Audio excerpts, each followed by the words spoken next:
Xeyir söz, xeyir ki, xeyir əməl, doğru söz, doğru fikir, doğru əməllə ürəyinizdə ata günəş olsun, əziz dostlar. Uzun müddətdir ki, bu mövzu çox aktualdır və bu mövzu ətrafında mən istəyərdim insanlara məlumat verim. Facebookda tez-tez mən rus dilində deməli təhsil elanlarına rast gəlirəm və buna kəskinliklə etirazımı bildirirəm ki, yezidlərin dili bizə lazım deyil. Və ümumiyyətlə bu xalqı mən, rus xalqını mən yezid xalqı sayıram.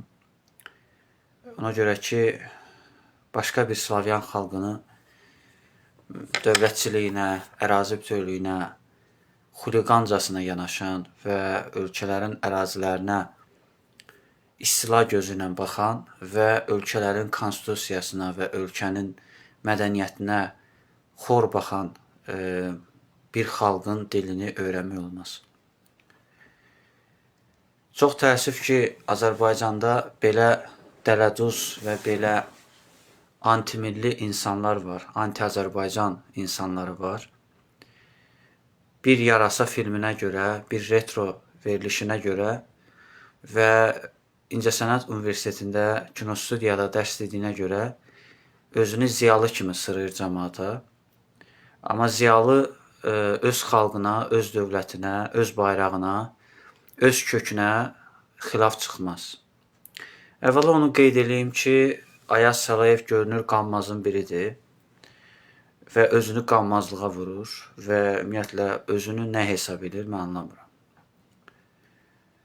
Və özünü lap gicliyə qoyub, həqiqətən, yəni bilmirəm, öz peşəsi ilə, öz sənəti ilə məşğul olsa, lap yaxşı olar. Və bilmirəm, bu adamı niyə efirə çağırırlar və bu adam kimdir ki, bu dilşünas deyil, etnoqraf deyil, kimdir ki, bu gəlsin Azərbaycan xalqına, cəmaata sırısın ki, bir kolonial dilini Azərbaycan cəmiyyətinə sırısın. Mən ümumiyyətlə bu adamı ziyalı deyən adamların başı xərəb sayıram. Bir insan ola bilsin ki, hansısa sahədə uğur əldə edə bilər. Məsələn, mən Lütfuzadəni dünya şöhrətli bir alim hesab edirəm. Amma bu adam Azərbaycan xalqı üçün, Azərbaycan milli kökləri üçün heç nə eləməyib. Yəni, şifahi xalq ədəbiyyatımız üçün heç nə eləməyib bu adam. Yəni, durub Lütfuzadəni göylərə qaldırmaq olmaz. Və yaxud da Müslüm Ağamayevin özü dünya şöhrətli bir vokal ifaçıdır, amma öz dilində danışa bilmir. Və yaxud Polad Bülbüloğlu öz ana dilində ümumiyyətlə danışa bilmir və öz xalqını dəfələrlə təhqir edib və öz xalqının öz dövlətinə qarşı törədən dövlətin çörəyini yeyib, gedib o dövlətin, düşmən bir dövlətin maraqlarından çıxış edir. Yəni, bu adamlara mən ziyalı kimi cəmaatın gözünə soxmalarını mən anlaya bilmirəm. 1937-ci ildə Azərbaycanda əsl ziyalılar repressiya olundular və görəsən bu repressiya olan insanlar haqqında bugünə qədər bu repressiyaları törədən insanları niyə cəmaata sırıyırsınız ziyalı kimi? Ümumiyyətlə, bunları bu Sovet hökumətinin çörəyini yeyən adamlar və Sovet tərbiyəsi alan adamlar cəmaata bu adamları ziyalı kimi sırıyırlar. Mən bunlar adamları öz dilini sevməyən, öz qardaş ölkəyə təhqir eləyən, öz dilini təhqir eləyən, öz kökünü təhqir eləyən, öz kökünü danan manqurtlara sadəcə yazığım gəlir. Və ağlı başında olan bir insan öz dövlətin bayrağına, öz dövlətinin gerbinə, öz dilinə bu qədər hörmətsiz yanaşmaz. Mən beynəlxalq ana dili günündə çox təəssüf ki, belə bir xoşa gəlməz bir hadisənin şahidi oldum.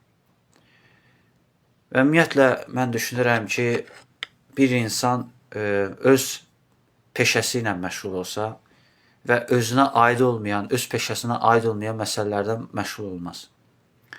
Azərbaycanda rus məktəbləri bağlanmalıdır, rus dili qadağan edilməlidir, rus dilində tədris qadağan edilməlidir. Ümumiyyətlə, rus dilində ictimai nəqliyyatda, ictimai yerdə danışan insanlar cərimələnməlidirlər.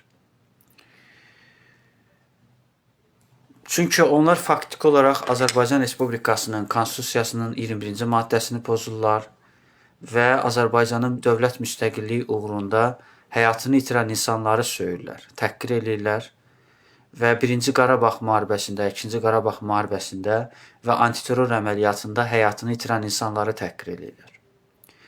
Ona görə ki, o insanlar 30 il Dağlıq Qarabağ həsrəti ilə yaşayırlar və bugün Qərbi Azərbaycanlılar da o biri soydaşlarımızı da təhqir edirlər. Bugün Türk dünyasını təhqir edirlər. Ona görə ki, dilimizi qorumaq və öz kökümüzü qorumaq bizim borcumuzdur. Öz dilini bilməyən, öz dilini mənimsəməyən bir insan qalxıb başqa ölkənin, başqa xalqın, başqa bir dövlətin dilini müdafiə eləmək satqınlıqdır, cəsusluqdur.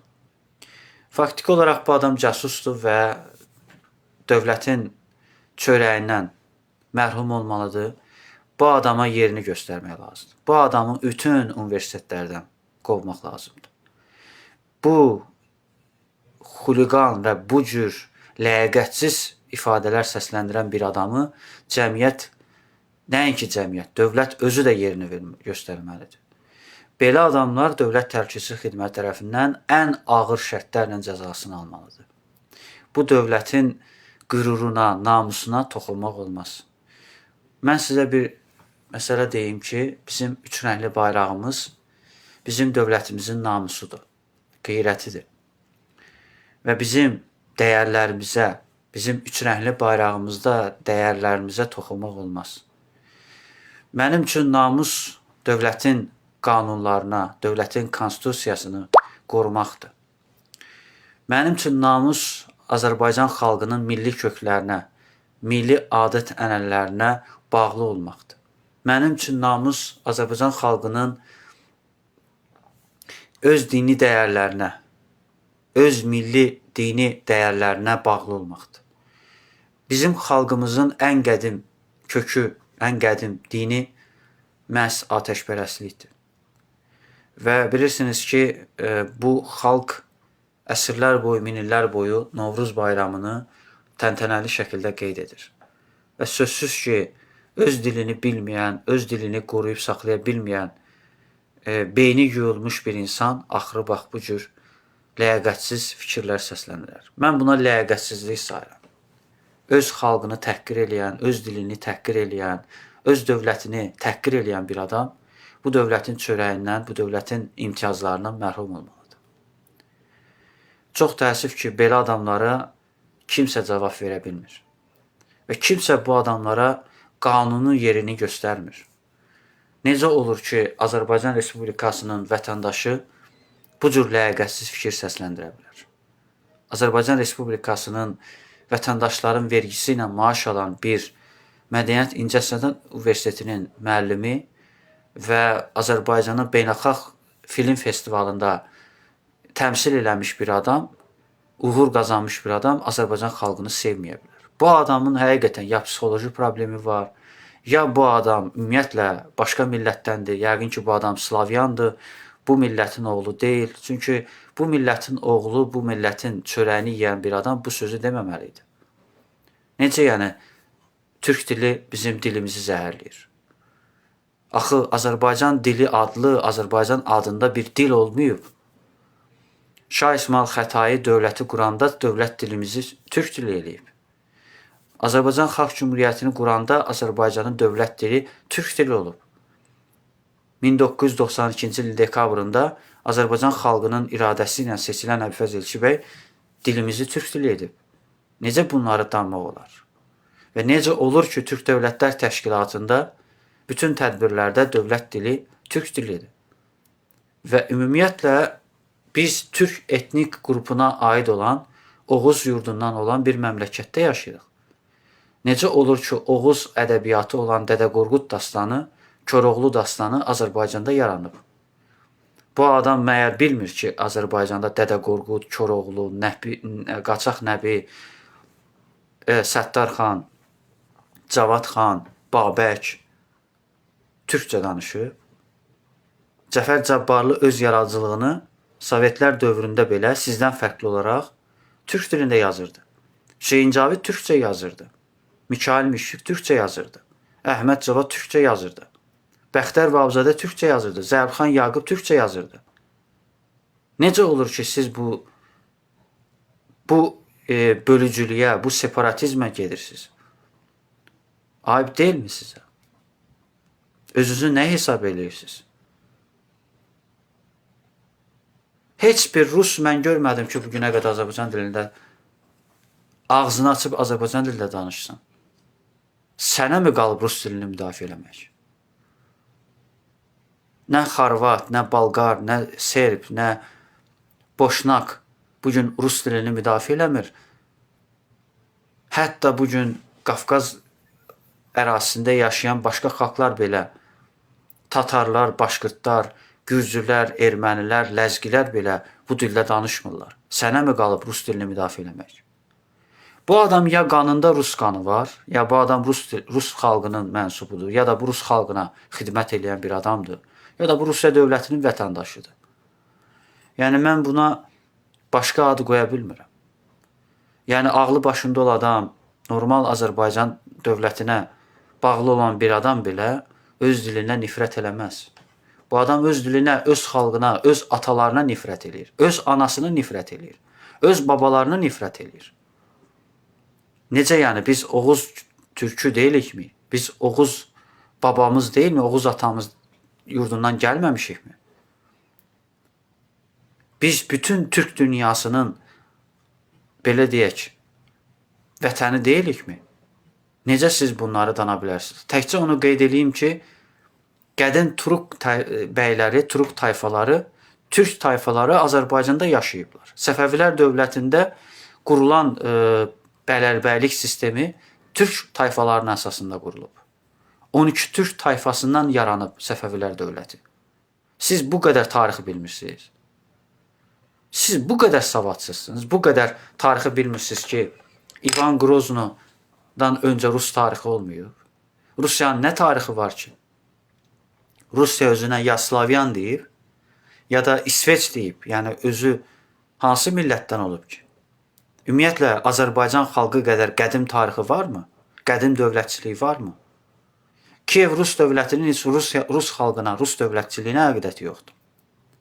Ayrı-ayrı knyazlıqları bir araya gətirib dövlət qurmaq hələ Rus dövlətinin qədimliyinə dəlalət eləmir. 13-cü əsrə qədər Rusiyanın tarixi mi var idi? Bu adamlar görün nə qədər cahildir ki, hələ Rus məktəbində oxuya-oxuya Rus tarixindən xəbərləri yoxdur. Görün, bu insanlar nə qədər təhlükəli, nə qədər əclafdılar ki, gedib öz tarixini də, öz dövlətinin bayrağının altında yaşaya-yaşaya, öz dövlətindən maliyyələşə, gedib başqa dövlətin maraqlarından çıxış edir. Yəni, bu adamın ya psixoloji anormal bir insandır. Yəni, bu adam normal bir insan deyil. Bu adamı psixoloqlara göstərmək lazımdır. Yəni, ağlı başında olan adam bu sözü efirdə deməz. Və ən azından bilməlidir ki, Rus dili bugün heç kimə lazım deyil. Heç bir dünya, bəşəriyyət üçün lazım deyil. Bugün əksinə bir çox ölkələr, demokratik ölkələr bugün o dildən imtina edirlər. Ukraynalılar imtina edirlər, ermənilər imtina edirlər, gürcülər imtina edirlər. Gürcülər özləri gürcücə danışırlar. Və Gürcüstanda artıq gürcü arzusu hakimiyyətə gələndən sonra gürcü dilini möhkəmləndirmək haqqında düşünürlər. Heç Rus dilini düşünmürlər. Bu necə olur? Zuraşvili özü prezidentdir və yaxud da vaxtilə Gürcüstanın Şvarnadze belə gürcü dilində danışırdı. Mikhail Saakashvili gürcü dilində danışırdı. Elçibə bütün çıxışlarını Azərbaycan dilində danışırdı. Heydər Əliyev bütün çıxışlarını Azərbaycan dilində edirdi. Siz onlardan ağıllısınız. İlham Əliyev Moskvada beynəlxalq münasibətlərə qutara-qutara dövlət tədbirlərində Azərbaycan dilində danışırdı. Siz yəni bu qədər ağıllısınız? Sizə ayıb olsun yəni. Və belə adamlar cəmiyyət üçün çox təhlükəlidir. və belə adamların PR edilməsi, reklam edilməsi çox təhlükəlidir. Başa düşürəm, o kanalın zaten Baku TV-nin Rusiya dövlətinə bağlı olduğu, Rusiya dövlətinə xidmət elədiyi hamımıza bəllidir. Bu kanalın adından da bəllidir ki, bu kanal hansı yuvanın quşudur. Amma yaxşı ki, Azərbaycan Dövlət Televiziyası var. Azərbaycan Dövlət Televiziyası yaxşı ki, Azərbaycan dilini qoruyub saxlaya bilib. Bugünə qədər qoruyub saxlaya bilib. Yaxşı ki, bu televiziya bədii filmlərimizi Azərbaycan dilində tərcümə eləyir. Ən az Azərbaycan televiziyasına burada təşəkkür düşür. Azərbaycan dili ilə Türk dilinin arasında nə fərqi var ki? Və ümumiyyətlə Azərbaycan dilini Türk dilinə qarşı-qarşıya qoyma özü əclaflıqdır. Yəni, bu Serb dili ilə Xorvat dilinin qarşı-qarşıya qoyulmasıdır və yaxud da Amerikan İngilis hissəsi ilə Britaniya İngilis hissəsinin qarşı-qarşıya qoyulması kimi bir şeydir. Nədir? Yəni, biz Türk xalqının koloniyasıyıq, yəni Türk dili bu qədər təhlükəlidir.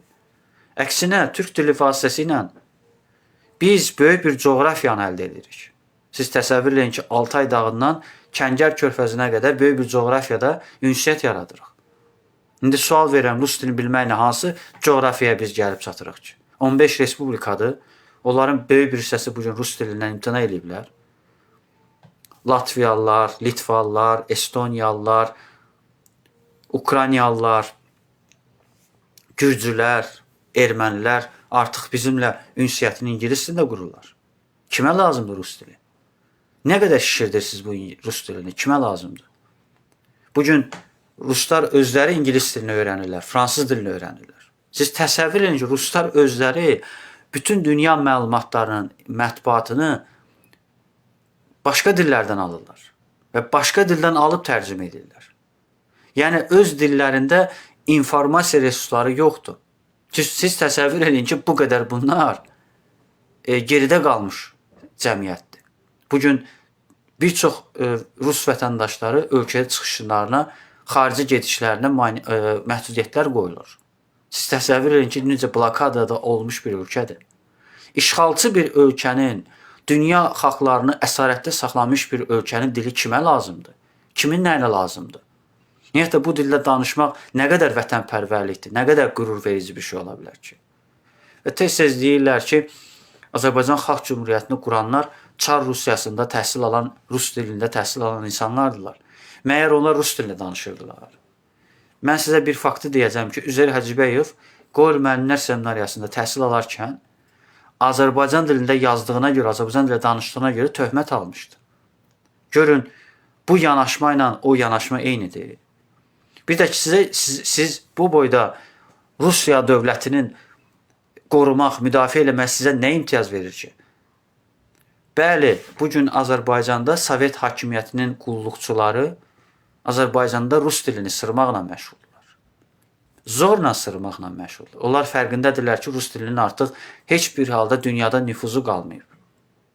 Baxın, Rusiya kanallarında hamısı ingilis dilindən, fransız dilindən tərcümələr edilir. Və çox təəssüf ki, bərbad tərcümələr edilir. Çox biabırçı tərcümələr edilir. Və konkret olaraq bilərəkdən informasiyalar təbliğata xidmət edir. Obyektivliyə və yaxud da informasiya vermək missiyası üçün öyrədilmir. Baxın, rus məktəblərində insanları zorla rus psixologiyasında böyüdürlər. İnsanlara azadlığı, demokratiyanı, hüququn ali prinsipləri öyrədilmir. Və belə bir ruhda, belə bir psixologiyada böyüyən insan nə olacaq ki? Quldur olacaq, korrupsioner olacaq, cinayətkar olacaq, qanuni oğru olacaq. Nə olacaq ki? Rus dilində danışan nə olacaq ki? Tərbiyəsiz olacaq, əxlaqsız olacaq, fahişə olacaq. Hər cür kriminal dünyanın bir parçası olacaqlar. Bu dil nə əhəmiyyəti var ki? Bu dilin nə hörməti var ki? Və öz xalqına nifrət eləyən, öz dövlətinə nifrət eləyən bir təbəqə formalaşacaq. Siz bunu mu istəyirsiniz? Bir ölkənin dövlətçiliyinə, bir ölkənin ziyalılarına düşmən kəsilən bir ölkənin dilini öyrənmək nə qədər səmimiyyətli, nə qədər vətənpərvərlikdir. Bəli, türk dilini öyrənmək əksinə, ingilis dilini öyrənmək əksinə insanın həm hüququna, həm hüquqi savadına, həm dünyadan təcrid edilməməsinə imkan verir. Çünki Türk dili bir regional dildir, amma İngilis dili qlobal bir dildir. Bunlar arasında bir qlobal fərq var. İngilis dilini öyrənən bir insan təbii ki, dünya hüquq nəzəriyyələrini biləcək, dünya fəlsəfəni biləcək, dünya fəlsəfəsinə malik olacaq və dünya ensiklopediyalarına çıxış imkanları olacaq. Amma rus dili vasitəsilə sən o çıxış imkanları əldə edə bilməyəcəksən. Ona görə ki, bir informasiyanın obyektiv və qeyri-obyektiv olması ilə bağlı hökm çıxara bilməyəcəksən. Çünki sənə nə verəcəklər, sən ondan mənimsəyəcəksən. Yəni ona görə də rus dilinin hansı informasiyanın obyektiv verib verməməsini sən onu müəyyənləşdirə bilmirsən. Çünki sən yalnız bir dildə öyrənirsən. Amma bir insan İngilis dilini bilsə, Türk dilini bilsə, artıq o öz tarixini də, öz əcdadlarının tarixini də öyrənmiş olar. Həm dünyanın da qlobal mənada tarixini öyrənmiş olar. Ona görə də Azərbaycanda kütləvi şəkildə İngilis dilini, Fransız dilini, İtalyan dilini, Ukrayna dilini kütləvi şəkildə yayılsa, görün o ölkə nə qədər demokratik şuuruna sahib olar. İngilis dilini öyrənən, Türk dilini öyrənən insan həm vətənpərvər olar, həm dövlətçi olar, həm qanunpərəst olar, həm də ən azından demokratik şuura sahib ola bilər.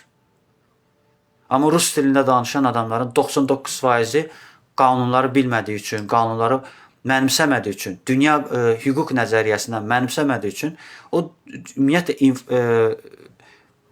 müəyyən dərəcədə cinayətkar qruplara qoşulurlar. Siz təsəvvür edin, bugün qanuni uğurların 99%-i rus məktəbində yetişən rus dillilərdir. Və bir çox oliqarxların, bir çox korrupsionerlərin, bir çox xaricdən qrant alılarının, bugün türmədə yatan bir çox insanların böyük bir hissəsi rus məktəbində yetişmiş adamlardır. Rus dilində təhsil alan adamlardılar.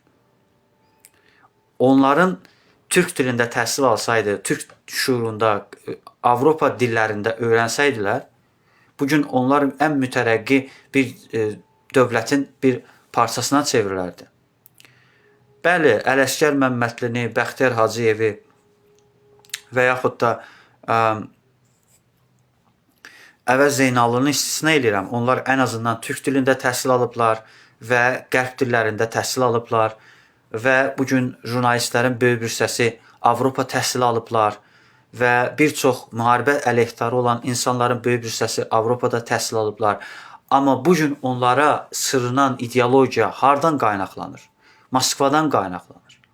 Və onların həbs olunmasının da səbəbləri məhz rus mühitinin, rus təhsil sisteminin gətirdiyi üstünlüklərdir.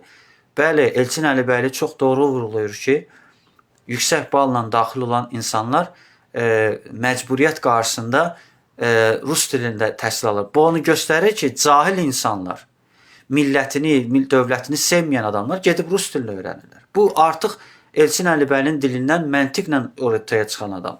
Deməli, belə çıxır ki, Ayaz Salayev Sovet hakimiyyətinin çörəyini yeyib, Sovet hakimiyyətindən yararlanıb, insanlara müstəmləkəçiliyi öyrədəcək. Və insanlara öyrədəcək ki, korrupsiyanı necə almaq olar, rüşvətxorluğu necə etmək olar, qanunları necə pozmaq olar, necə xaricdən qrant almaq olar. Ümumiyyətlə, bu insanda dövlətçilik şuuru möhkəm ola bilməz, dövlətçilik şuuru ola bilməz. Bir insan öz dövlətinin qanunlarını bilmirsə, dövlətin təməllərini bilmirsə, dövlətin ideologiyasından xəbəri yoxdursa, bu adam nətər dövlət üçün xeyir gətirə bilən işlər görə bilər? Hansı dövlət üçün bir yarar gətirən işlər görə bilər? Ona görə də insanları bu rus dilinə sevgidən uzaqlaşdırmaq üçün mən düşünürəm ki, rus evindən kifayətlənmək olmaz. Bütün rus məktəblərinin rus dilində olan Lomonosov adına, Seçenov adına universitetlər bağlanmalıdır. Azərbaycanda ümumiyyətlə Avropa dillərində təhsil ocaqları artmalıdır. Mən düşünürəm ki, İtalyancada, Fransızcada, Almancada, İngiliscədə tədris ocaqları yaradılmalıdır.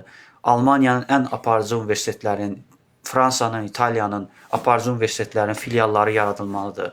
Türk dilində tədris ocaqları artırılmalıdır. Azərbaycan Avropa məkanının bir parçasına çevrilməlidir. Çünki Azərbaycan Avropa məkanına, Azərbaycan özünün dövlət konstitusiyasında seçkili orqanların özü də Avropa dəyərlərinə, Avropa standartlarına cavab verir. Və necə olur ki, bugün prezident sərəncam verir ki, biz konstitusiya və suverenlik elan edirik, amma bir adam konstitusiyaya zid fikir səsləndirir. Çox zərərli fikir səsləndirir. Deyir ki, biz rus dil məktəblərini bağlamağa çağırış etməməli. Necə yəni? Bu nə deməkdir bu? Biz müstəmləkəyikmi? Biz koloniyayıqmı? 91-ci ildə rəsmi olaraq bu adamın xəbəri yoxdur ki, 91-ci ildə 18 oktyabrda Dünya Birliyi tərəfindən Azərbaycan müstəqil bir dövlət kimi dünyada tanınıb. 2001-ci ildən Avropa Şurasının üzvüdür. Bu adamın dünyadan xəbəri yoxdur. Bu adamın ümumiyyətlə dünya görüşü sıfırdır. Ümumiyyətlə mən ingilis dilində təhsil alan, türk dilində təhsil alan, hətta fransızca təhsil alanlarda bu şuuru görməmişəm. Əksinə, fransız dilində təhsil adamlar maraqlıdırlar ki, yaşadığı ölkənin, getdiyi ölkələrin dilini, mədəniyyətini öyrənsinlər. Məsələn, Fransa indi pisləyirlər onun kolonial siyasətini. Siz baxın, Fransanın koloniya siyasətindən məruz qalan ölkələr nə qədər inkişaf edir. Yüksək rifah halında yaşayır. Baxın, Əlcəzair necə inkişaf eləyir. Kaledoniya bugün o dərəcədə mütərəqqi bir ölkədir ki, o ölkədə demokratiya var. Təsəvvür edin ki, sərbəst toplaşma azadlığı var. İnsanlar ayağa qalxıb, hətta qalib bir ölkəni, dünyada müharibə ilə qələbə qazanan ölkənin ali baş komandanının şəkillərini göstərir.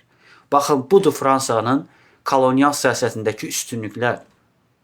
Siz hansı demokratik ölkələrin koloniyasında, daha doğrusu avtoritar ölkələrin koloniyasında görmüsünüz ki, bir ölkənin dili, mədəniyyəti qorunub saxlansın? Bugün Rus koloniyasına, İran koloniyasına məruz qalan ölkələrin aqibətinə baxın. Korrupsiya dizinə qədər, diktatura dizinə qədər. Baxın, bugün Rusiyanın koloniyasına məruz qalan Tacikistan var. Avtoritar diktatura olan ölkədir. Şimali Koreya sülalə hakimiyyətidir. Suriya vaxtilə Bəşər Əsəd rejimi, Səddam Hüseyn rejimi. Rusiyanın koloniyasına məruz qalan ölkələrin biri də xoşbəxt deyil. Və bugün Rus koloniyasını bizə sırıyan adamlar, nümunə kimi sırıyan adamların başı qaçıb. Yəni bu adamların ya tarixdən xəbəri yoxdur, Türkmənçay müqaviləsindən xəbəri yoxdur, Gülüstan müqaviləsindən xəbəri yoxdur, Rusiya-Ukrayna müharibəsindən xəbəri yoxdur. Mən sual verirəm, Ayaz Salayev Rusiya-Ukrayna müharibəsi kimin tərəfini tutur? Əlbəttə ki, Rusiyanın tərəfini tutacaq. Və onda belə çıxır ki, bu adam niyə o zaman Şuşanın Xarı Bülbül festivalına gəlir ki? Əgər doğrudan da bu adam Rus xalqına, Rus dövlətinə bu qədər sevgisi var, nə işi var onda Xarı Bülbül festivalına? Kim onu çağırıb ora? Və ola bilsin ki, bu adam portala yazılıb, müraciət edib Mədəniyyət Nazirliyinə. Onun Mədəniyyət İncəsənət Universitetində müəllim fəaliyyəti var və bunu nəzərə alaraq onu qeydə alıblar. Və təəssüflənirəm ki, bu adamı ziyalı kimi cəmaata sırayırlar. Və çox qəribədir ki, ziyalı nə deməkdir? Ziyalı odur ki, bir xalqını sevən, bir dövlətini sevən, dövlət başçısını hər cür uğurlarına sevinən, dövlətin uğurlarına sevinən, xalqın uğurlarına sevinən adamları ziyalı deyirlər. Bunun hansı ziyalı mövqeyi var ki? Rusiyanın azalan məxsus təyyarə vurulanda Ayaz Salayev niyə belə çıxıb Rusiya təəssüfkeşliyi eləmirdi?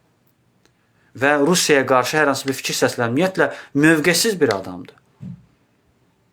Bu hadisə ilə bağlı bir mövqeyi yox idi. Və jurnalist sual verməlidir ki, bəs Azaldakı təyyarəni vuran kim idi? Erməni idi, yoxsa Rus idi? Yaxşı olardı o sualı versin, suala cavab versin.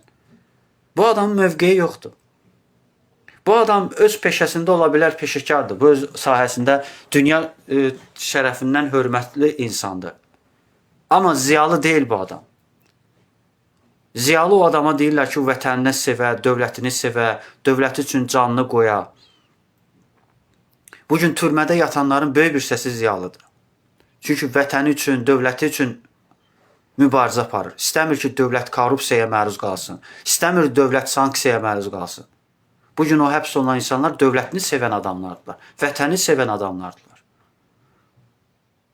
Və onlar dövlətin müstəqilliyi uğrunda bunlar hər cür riskə gedirlər. Hər cür azadlıqlarına məhrum edirlər. Və bunu qiymətləndirmək lazımdır. Özünə ziyalı deyən adamlar onun hüquqlarını müdafiəsinə qalxmalıdır. Məhkəmələrinə gəlməlidirlər. Hanı o Ayaz Salayevdə o ziyalı mövqeyi? Dilini sevməyən, kökünü danan, öz atasını danan, öz əcdadlarını danan, etnik mənsubiyyətini danan adam ziyalı ola bilməz. Ayıb olsun ona. Dövlət tərəfindən buna böyük bir töhmət alınmalıdır. Bütün imtiyazlar necə olur ki, Əkrəm Əyrisli Daş Yuxular romanında Azərbaycan xalqının ermənilərə qarşı ermənilər tərəfindən hər cür edilən soyqırımın müqabilində Azərbaycan xalqını qəddar göstərdiyinə görə onun kitabları yandırılır. Niyə o zaman Ayaz Salayevi bugün universitet qovmur? Nədən qorxurlar? O kimdir ki qorxur? O nazir deyil, icra başçısı deyil, dövlət başçısı deyil. Kimdir ki ondan qorxursunuz? Hansı gücü var ki o nəysə eləsin? Onu vətəndaşlıqdan məhrum eləmək lazımdır. Bütün universitetdən onu rəzil eləmək lazımdır. O tələbələr hara baxır? O tələbələr niyə özünə tüpürmür ki, sən bu qədər 20 yanvar şəhidlərini, mart soyqırımının qurbanlarını təhqir elədin? Nədir onlar vətənpərvər deyirlər? Belə çıxır ki, Rus neokolonizmə qarşı vuruşmaq xainlikdir, satqınlıqdır, cahillikdir. Bu nə anlayışdır, bu nə şuurdur, bu nə düşüncədir? Bu şuuru kim bizə sırıyır? Və ümumiyyətlə mən belə adamları sadəcə bədbəxt adamlar sayıram. Bu adamlar dövlət üçün çox təhlükəli adamlardılar. Bunların Əli Heydər Qarayevdən, Məşədə Əzbəyevlardan, Nərman Nərmanovlardan, İbrahim Xəlil xanlardan heç bir fərqi yoxdur. Qubalı Fətəli xandan heç bir fərqi yoxdur. Bunlar Rusiya dövlətinin qullarıdırlar. Bunlar ümumiyyətlə Rusiya dövlətinin çörəyini yeyən adamlarla Azərbaycan dövlətinin çörəyini yemirlər. Ümumiyyətlə niyə təəccüblənirsiniz ki, bu adam Rus təhsili alan adam nə deməli idi ki? Tərifləməli idi Azərbaycanı. Mən Azərbaycan bölməsində təhsil alsam da, mən özümə sığışdırmamışam ki, Rus dilini müdafiə edeyim. Belə əziz dostlar, mən hesab edirəm ki, belə adamlar çox təhlükəlidir. Öz dilini bilməyən, öz kökünü danan adam manqurtdur. Çingiz Aytmatov demişkən, manqurtdur. Və görək, dövlət bu adamın haqqında nə tədbir görəcək? Görəsən, bu adamla bağlı hansı cinayət açacaq? Bu adamı cinayət açmaq lazımdır. Bu adam dövlətin dilini təhqir elədi. Dövlətin konstitusiyasına sələnkar yanaşdı. Yəni, dilimiz əgər Rus dili olsaydı və biz Rusiya Federasiyasının hansısa bir tərkibində olsaydıq, bəlkə də bunu anlamaq olardı, bəlkə də bunu anlayışla qarşılamaq olardı. Amma Azərbaycan 91-ci ildən bilməlidirlər ki, müstəqil bir dövlətdir və heç kəs bu cür fikir səsləndirməyə ixtiyar verilmir. Və hər bir fikrə görə insan məsuliyyət daşımalıdır. Qanun qarşısında məsuliyyət daşımalıdır.